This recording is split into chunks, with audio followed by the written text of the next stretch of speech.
Urgente, Orbán es enviado a Rostov mientras el húngaro triunfa en Budapest. Las elecciones históricas en Hungría han cortado la cola de Rusia. Las primeras decisiones del opositor a favor de Ucrania. 90.000 millones de euros para Kiev finalmente serán desbloqueados. Putin cometió un grave error de cálculo. Sensación, el del búnker abandona Moscú de emergencia. La fortaleza defensiva alrededor de Valdai y los últimos intentos de salvarse. Mientras tanto, la defensa antiaérea de Ucrania empieza a operar incluso en el espacio, tecnologías que despiertan la envidia de los mejores ingenieros del mundo. Ahora oficialmente el Oreshnik ya no da miedo. Y todo esto sucedió justo ahora. Saludos, soy Darina Gutzkavo y comenzamos. No ayudaron ni Trump ni Putin.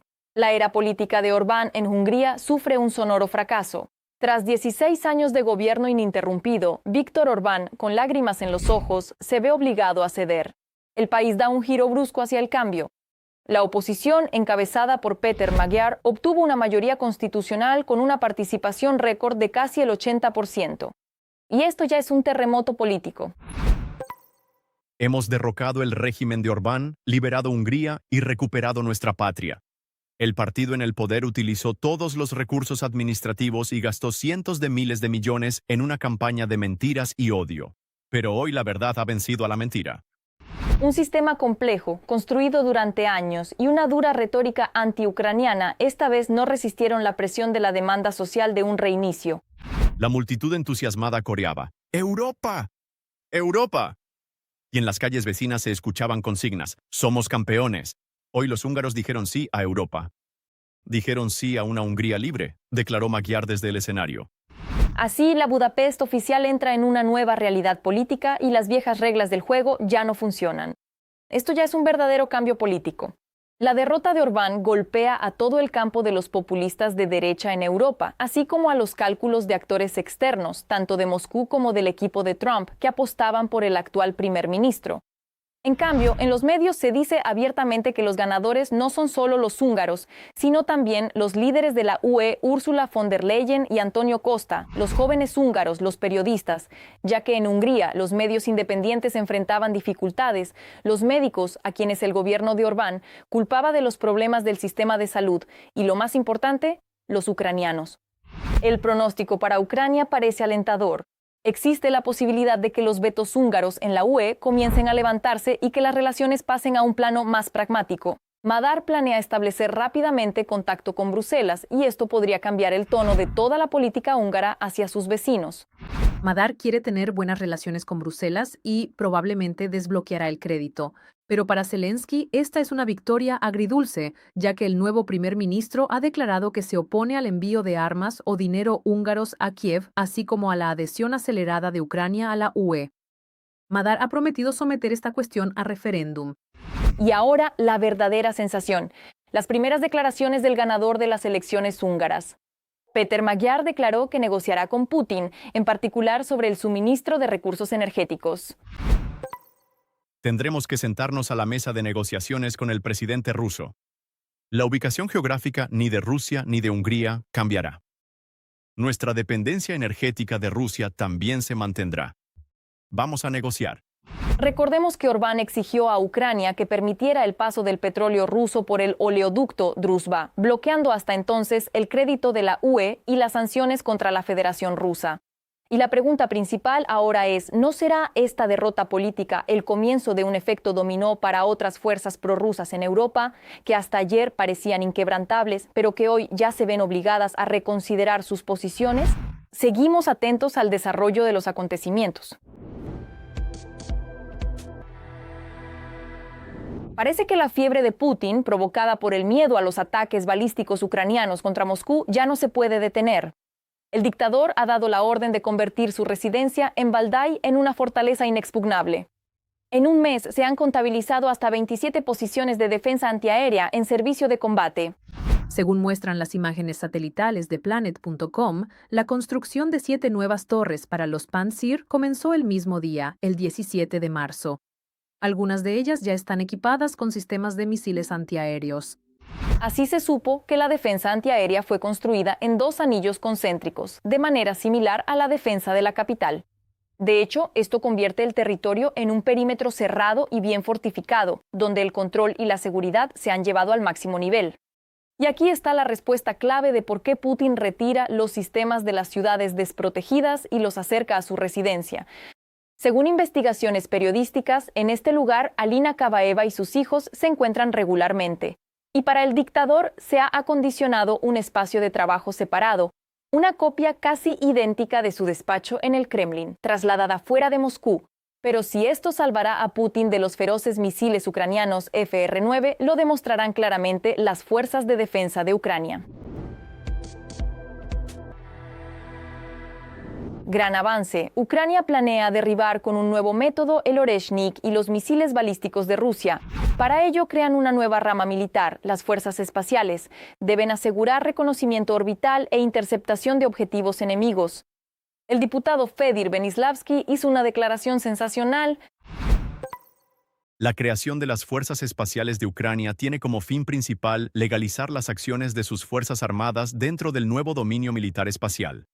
Sus unidades de inteligencia ya realizaron 2 lanzamientos exitosos.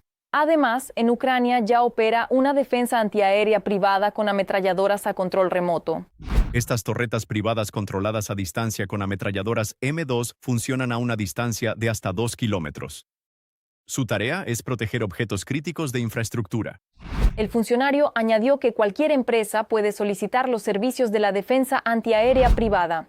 Anteriormente, el propio jefe del Ministerio de Defensa, Mikhailo Fedorov, destacó que el proyecto experimental lanzado por el gobierno para involucrar al sector privado en el sistema de defensa antiaérea ya ha dado sus primeros resultados.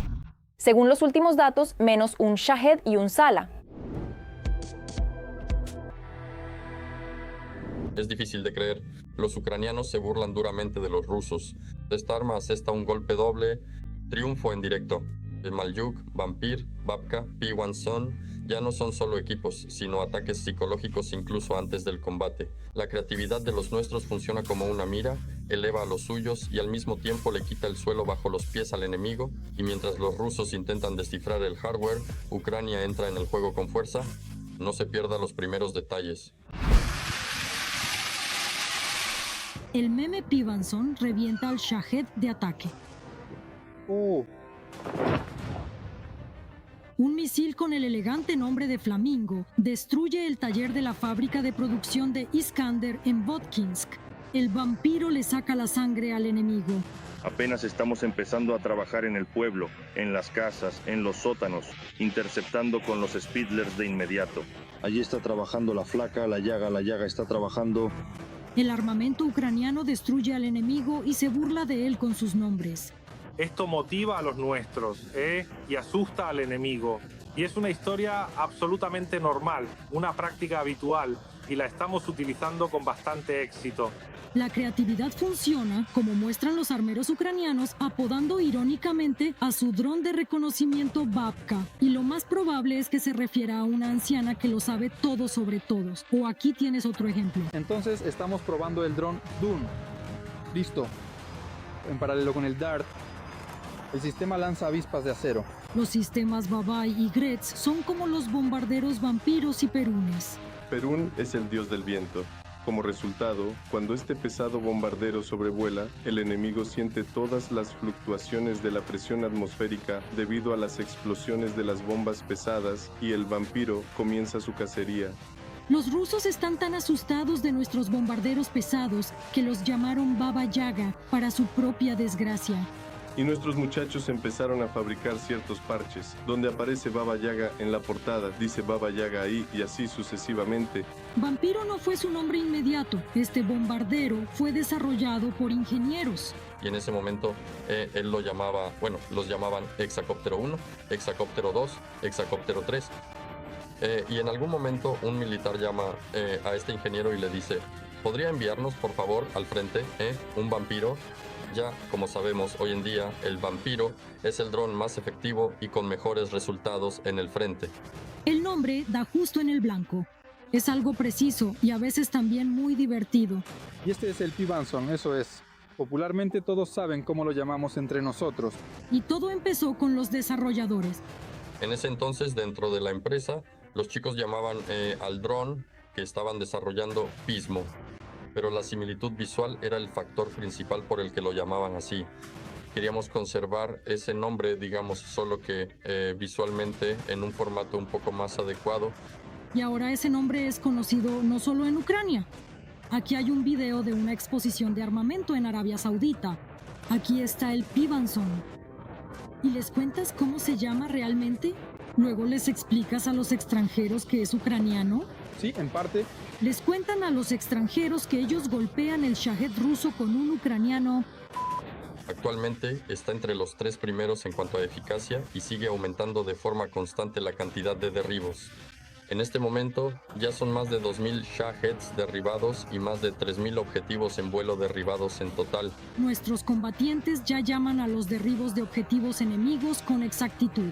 Existe una expresión Sapisunili. Bueno, entonces hay un medio para ello. No derribaron el Shahed, sino que los Sapisunili.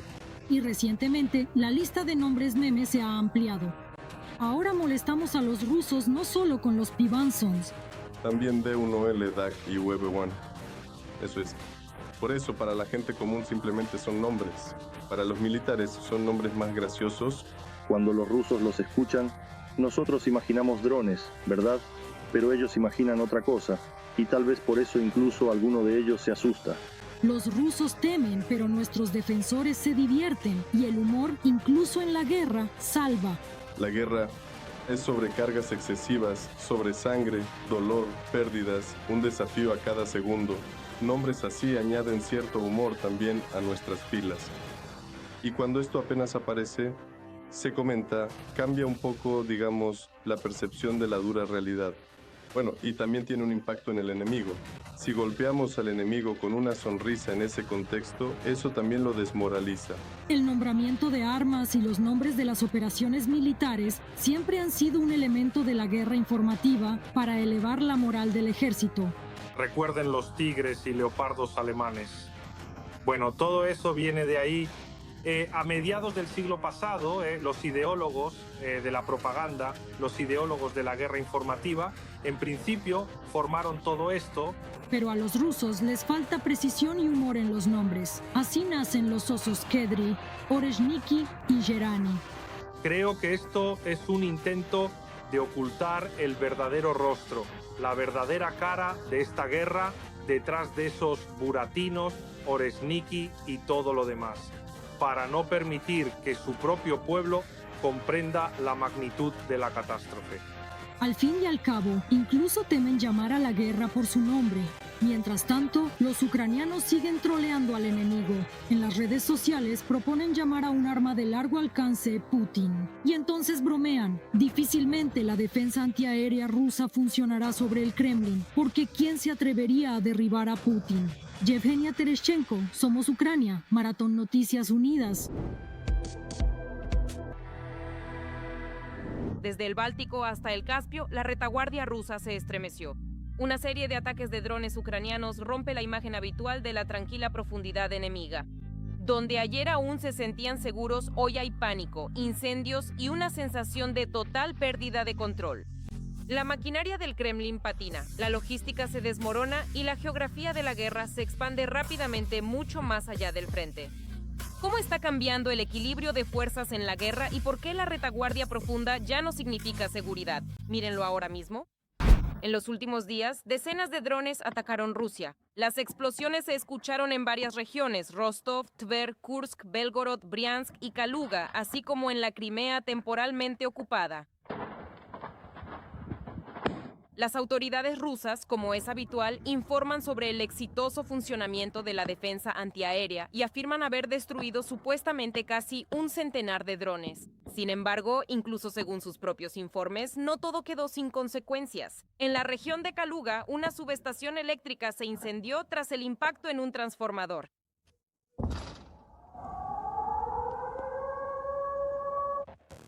Una serie de explosiones también se escuchó en el krai de Krasnodar. En la zona de Krimske fue atacada la estación lineal de producción y despacho Krimska, un elemento importante del sistema de oleoductos. Tras el ataque, se desató un incendio en la subestación eléctrica y parte de las instalaciones quedaron sin suministro eléctrico. También fue atacada la región del Báltico. El 7 de abril, drones atacaron el puerto de Ust-Luga en la región de Leningrado, uno de los principales centros de exportación de petróleo ruso. Según los canales de monitoreo, este ya es un segundo ataque al lugar que apenas había reanudado sus operaciones tras los ataques anteriores. Además del sector energético, la industria de defensa también está en la mira. En la región de Briansk, tras un nuevo ataque, se detuvo la planta Estrela, que produce componentes para misiles de crucero. La fábrica ya había sido atacada antes, pero esta vez fue necesario detener completamente su funcionamiento. En relación con los acontecimientos negativos ocurridos en el territorio del pueblo de Suzemka debido a las acciones de las Fuerzas Armadas de Ucrania, la producción de todos los productos especializados en la empresa Estrela ha sido suspendida. La reanudación del proceso de producción, así como la fabricación y el envío regular de productos terminados, tomará mucho tiempo. Al mismo tiempo, la geografía de los ataques se está expandiendo. Se activó la alarma aérea en Kazán. Se registraron explosiones en Saransk y Rostov. Una dirección aparte son los ataques a la infraestructura energética y la logística militar. Las fuerzas de defensa informan sobre la destrucción de depósitos de municiones, combustibles y lubricantes, así como de centros de control de drones, tanto en los territorios ocupados como directamente en Rusia. Uno de los episodios más destacados de la semana fue el ataque a instalaciones en el Mar Caspio. En la noche del 10 de abril, las fuerzas ucranianas atacaron 2 plataformas de perforación de la empresa rusa Lukoil. Se trata de instalaciones en los yacimientos que llevan los nombres de Greifer y Yuri Korchagin. Las plataformas de perforación, ubicadas en el norte del Mar Caspio a casi 1,000 kilómetros de la línea de combate, son un eslabón importante en el suministro de combustibles y lubricantes para el ejército de ocupación ruso. Mientras tanto, en la retaguardia de Rusia se han producido nuevos incidentes. En Vladikavkaz se produjo una potente explosión en un almacén de pirotecnia. El incendio estuvo acompañado de una serie de detonaciones. El edificio quedó parcialmente destruido. ¿Saben una cosa? Esto es algo que ya ni siquiera nos provoca pánico, sino que esto ya empieza a resultar extremadamente irritante para todos. Los expertos explican, uno de los problemas clave para la defensa antiaérea rusa es la enorme cantidad de objetivos que deben proteger. Esto permite sobrecargar el sistema y penetrarlo incluso en la retaguardia profunda. Sofía Zelinska, detalles, canal de televisión Inter, Maratón Noticias Unidas.